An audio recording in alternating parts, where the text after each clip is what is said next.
Welcome back to One Piece Explained. We just got the official teaser trailer for One Piece Season 2, and it is packed with action from start to finish. New places, new characters, new outfits, there is a ton to talk about, and I want to get right into it. But really quick, if you're new to the channel, I do in-depth breakdowns of the live action, and have been doing so since the first teaser trailer for Season 1 back in 2023. So if you like these kinds of videos, be sure to check out all my coverage and in-depth episode breakdowns in the links in the description.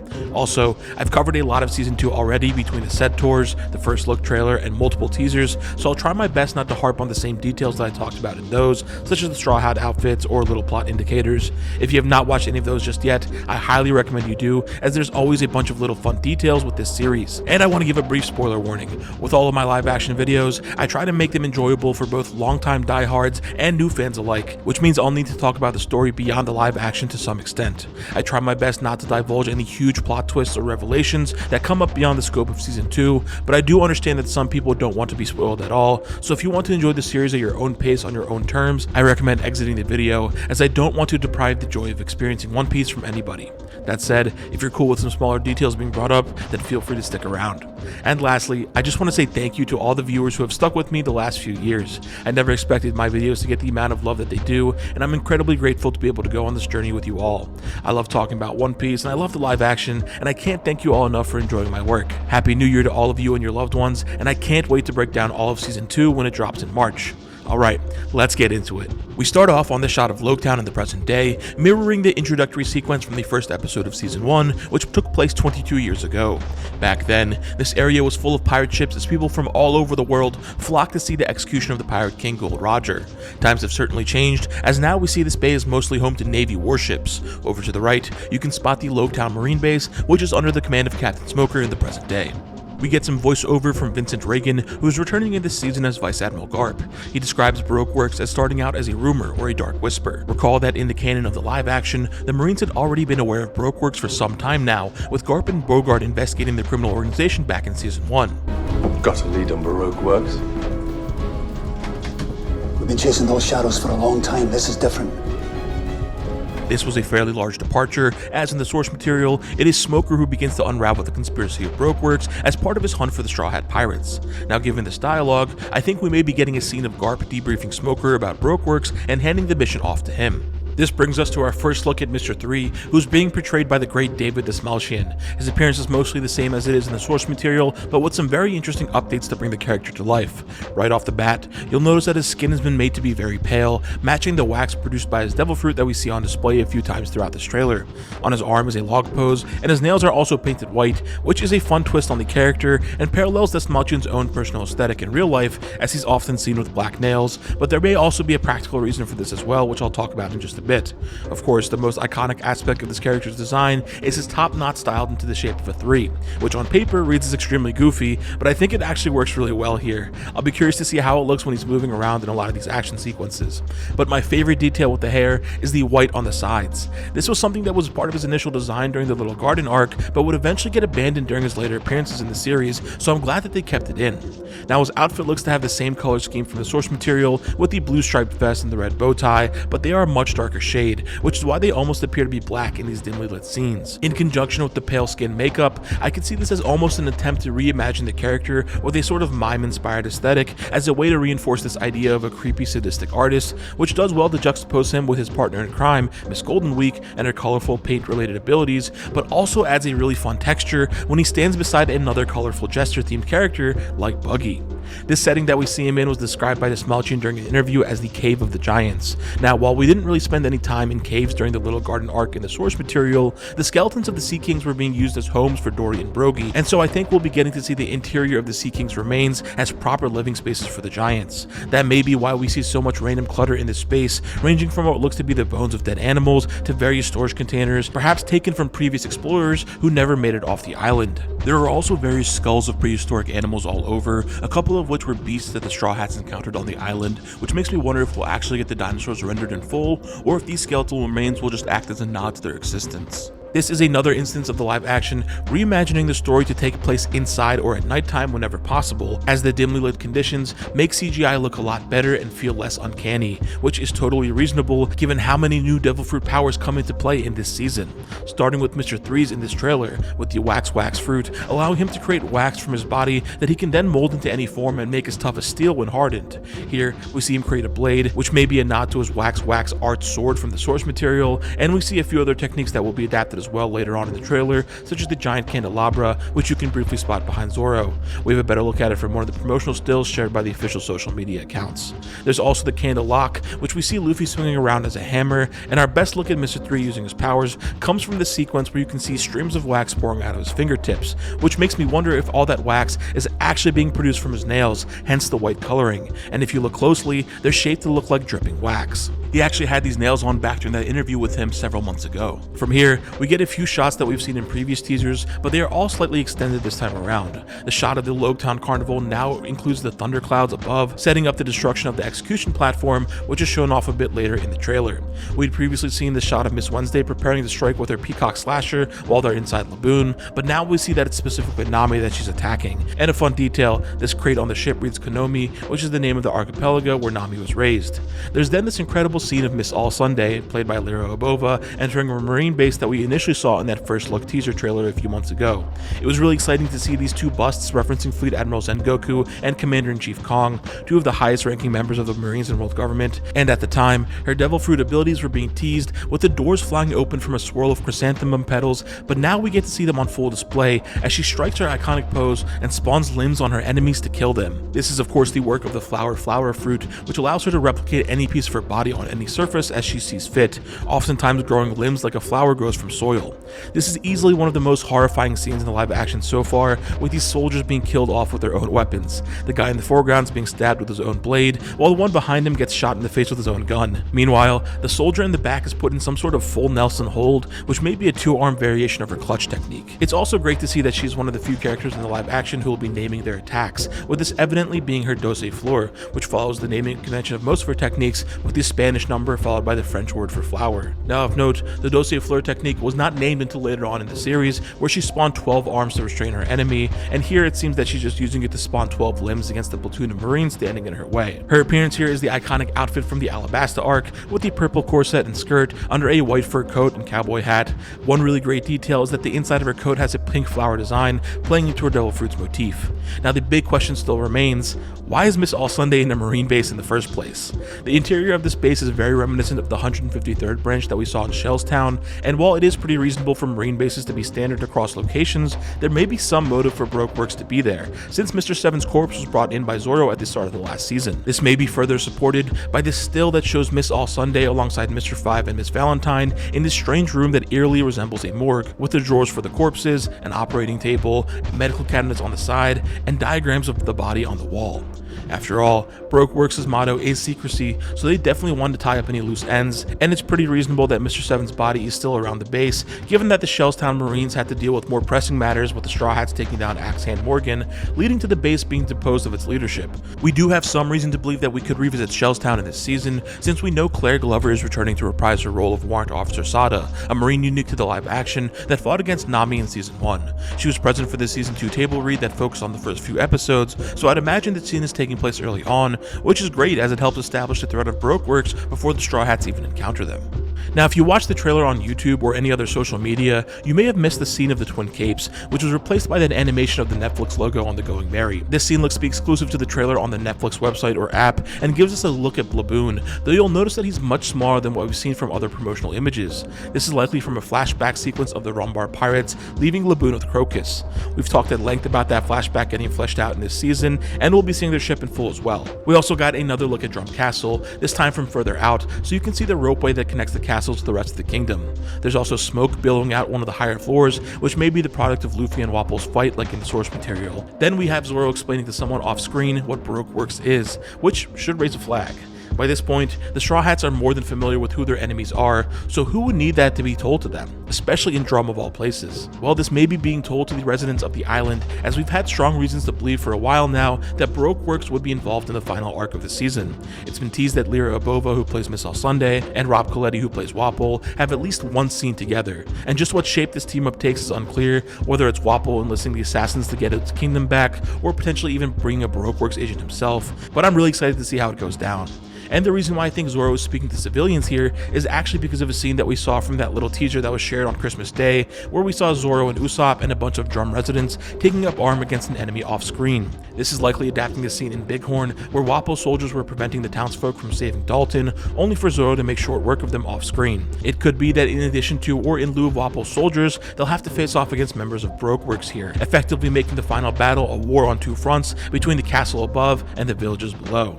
Also in this group of civilians, you can spot what looks to be Maria Onion Bear, the Bighorn resident that Luffy and Usopp mistook for the hiking bear.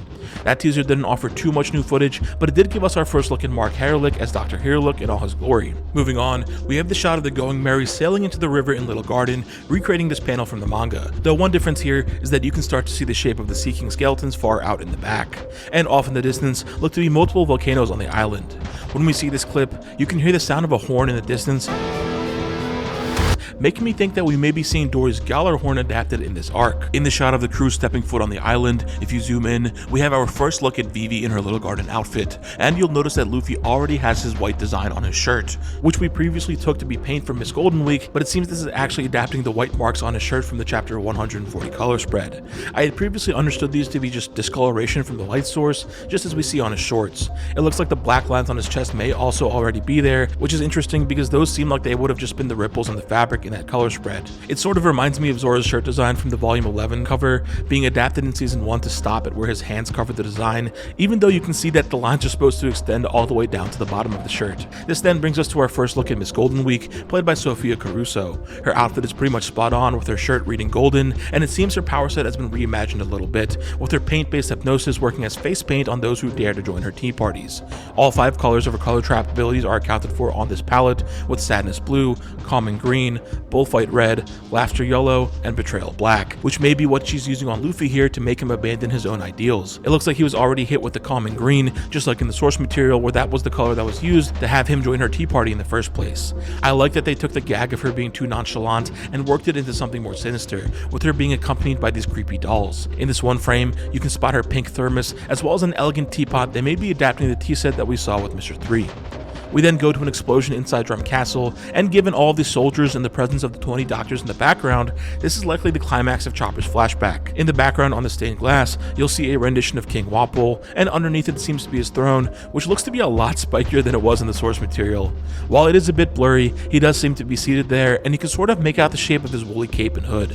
There are a few other figures surrounding him, shielding him from the blast. On the left, you can spot the leopard patterned cape of Kuro Morimo, who's played by David Anton Jephthah, and on the other side is a man in green. While it would make sense for this to be Chess, played by Mark Penwill, the heavy armor makes me think that this actually could be Taikyo's Dalton, but it's hard to make out from these brief frames, and they could realistically all be there. It is a bit interesting that this scene has also been moved indoors. It happening right in front of Wapol's throne does make a bit of sense, and there are a couple of Devil Fruit users clashing in this scene, with Dalton briefly fighting both Chopper and Wapol, so I can understand the desire to make use of dimmer lighting.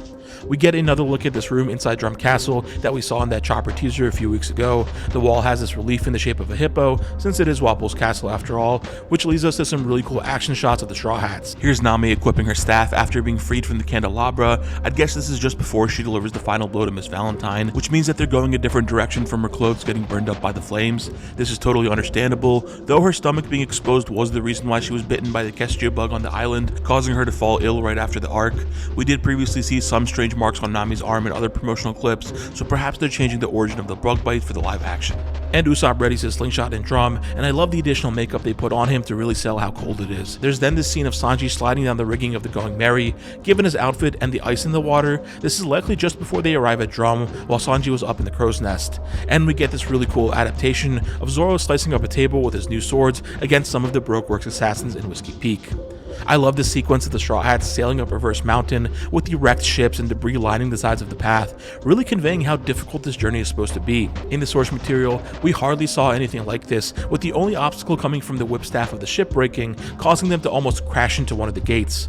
Luffy was able to adjust their course by bouncing the ship off with his Gum Gum balloon, while here he uses his stretched arms to steer them back on track. You may also notice some charring on his vest and body, as this is all happening just after they set sail from Loguetown. I love the attention to continuity here. Miss All Sunday taunts the crew and reminds Luffy that even though he's made of rubber, the rest of his crew is not.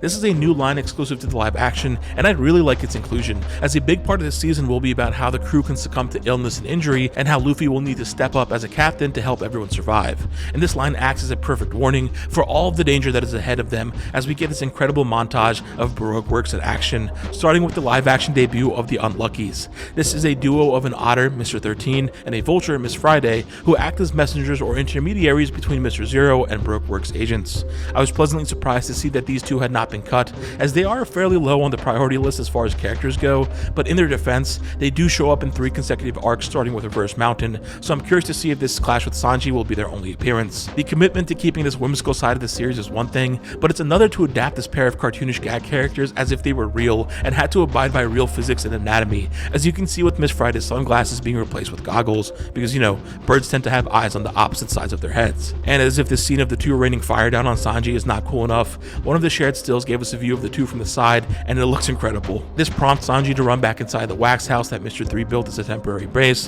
which means this scene will be deviating a bit from the source material as well, since the Unluckies actually show up in the middle of Sanji's conversation with Mr. Zero. Curious how this plays out.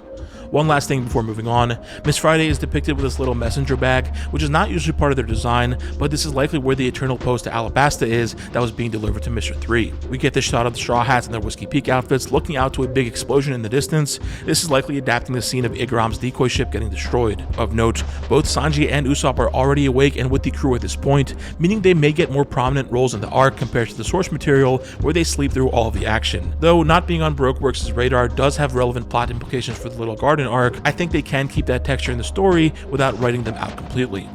This sequence brings us to our first look at Mr. 5 and Miss Valentine as a pair, portrayed by Camry Johnson and Jazara Jaslyn. Their outfits are mostly spot on with their appearance in the source material, with the one big difference being that Miss Valentine is already rocking her blue jacket that she's seen within the Little Garden arc, which is totally fair. I'm sure it gets cold on Whiskey Peak in the evening. We had also gotten a better look at her lemon print dress in full, with that still with Miss All Sunday. Now, one thing I was really excited to see was that they look to be using all of the Baroque Works members' additional outfits when possible, as we see here with Mr. 5 on Little Garden. The pink jacket, the red ascot, and the new hairstyle are all from his disguise during the Baroque Works cover story. You can spot the lines of the 5 on his chest, and this also probably means that we'll get him in his leather shorts and boots. Hopefully we'll end up seeing Miss Valentine and Miss Golden Week's outfits from this cover page as well. Another great instance of attention to detail here, you'll see that they included the bandage on his cheek from when he's reintroduced during the Little Garden arc. He sustained the injury after being knocked around by Luffy and Zoro, especially when he and Miss Valentine interfered with their fight, though it's still unclear to me if they're adapting that scene in particular. Now, in his hand is his Flintlock 44 caliber 6-shot revolver, a state-of-the-art gun that he uses in conjunction with his Devil Fruit abilities to cause incredible damage. And we see those powers on display in the trailer as we get the adaptation of his nose fancy cannon, where he flicks a booger and causes it to explode thanks to his bomb fruit. On the receiving end, we find Nami, Luffy, Igaram to the right, and Miss Wednesday on the left, as you can see from the shot of the explosion. What it ends up hitting is that little ice cream cart that we kept seeing in various promotional footage, which makes me happy to see that it ended up being relevant to the season, but a little sad that it's getting destroyed like this. I do wonder what its actual purpose is, aside from being a set piece to be destroyed. It seems to have already taken some damage before this, with the decorations on the roof being displaced. Perhaps this was a vehicle they were going to use to try and get away from the bounty hunters. I don't know, let me know what you think in the comments. It seems that immediately after the cart is destroyed, however, Miss Valentine leaps into action as we see her Kilo fruit powers on display, allowing her to manipulate her weight to the point where she can float in the air with her umbrella, and then increase it as needed to jump down on her enemies with extreme force. This looks to be an adaptation of her 10,000 kilo press technique. As part of Zoro's fight against Baroque Works, we see him clash with Mr. 9, played by Daniel Lasker, with his acrobatics on full display. But more surprisingly, it seems Miss Wednesday's Vertigo dance has been adapted as well. Many suspected this would be one of the first things cut, just given how absurd it is as a means of hypnosis, but also because the outfit in the source material is incredibly suggestive, to the point where it was altered for the anime, and that's the design that was adapted in the live action. If I recall correctly, the anime even changed it so that it was perfume that was causing the hypnosis and not the dance itself, but here, it seems seems the live action has doubled down on the dancing, even including these special entrancing effects around her and making the lines on her shirt glow. But the technique I was looking forward to the most was Igaram's Igara Papa, as we get the gun barrels emerging from out of his curls and unloading lead. I also love that he's holding a note while doing this, and I can't wait to see Yonda Thomas bring this character to life. The trailer ends with some hope for our heroes, as Luffy excitedly says that it's his turn, and we get a montage of the Straw Hats kicking some butt. Luffy uses his Gum Gum Hammer thanks to Mr. 3's Candle Lock. Sanji's double kick from the first look teaser is shown again. Zoro is shown with his flaming onigiri technique, and one great detail is that you can see some blood around his shin. This is from Zoro attempting to cut his legs off in order to escape Mr. 3's candelabra. And the trailer comes to a close with Miss All Sunday wishing the Straw Hats luck before departing. Now, this is part of the same sequence from earlier when she threatens the crew with the dangers ahead, adapting her introduction in the source material. Some may find it strange that the scene is taking place during the day, since it happens not too long after Igaram's ship is destroyed, which we just saw is still taking place in the dark, but recall that all of this is happening just as night turns to day, so it makes complete sense for the sun to be up by the time Miss All Sunday appears before the Straw Hats. One of the stills gave us a better look at her outfit, and you can make out these cool star and flower patterns on the underside of her hat, but more notably is her armband with the letter N. In the source material, she is seen wearing this later on in the series with the idea that it stands for her family name, but at this point, her armband has BW standing for Baroque Works. This could be a subtle nod by the creative team as a hint of her trajectory in the story. She leaves the ship by falling into the ocean backwards, which is very reminiscent of how Miss Wednesday and Mr. 9 took their leave earlier in the arc, but this also suggests that we will be getting the adaptation of her seafaring turtle, Banshee. Between this and the Unluckies, I'd say Karoo being adapted is getting pretty likely, even if his role is abbreviated a little bit. And that's about it for this teaser trailer. There were a few more stills that were shared. Of note is this one of Miss Wednesday tied up on the Straw Hat ship, probably to keep them manageable while being transported to Whiskey Peak, and these of Zoro above a bunch of bounty hunters, corpses, and Usopp and Drum, both looking really cool. With this being the teaser trailer, we should still have the official trailer ahead of us, likely sometime in February, and you know I'll be breaking that down in detail as well. Season 2 comes out March 10th, and I'll be doing my best to bring you in-depth episode breakdowns that entire week. Before I let you go, if you enjoyed this video and still aren't subscribed, I'd really appreciate it if you do. It helps the channel grow, and you'll be able to get my videos as soon as they come out. If you made it this far, thank you so much for watching, stay safe, and I hope to see you in the next one.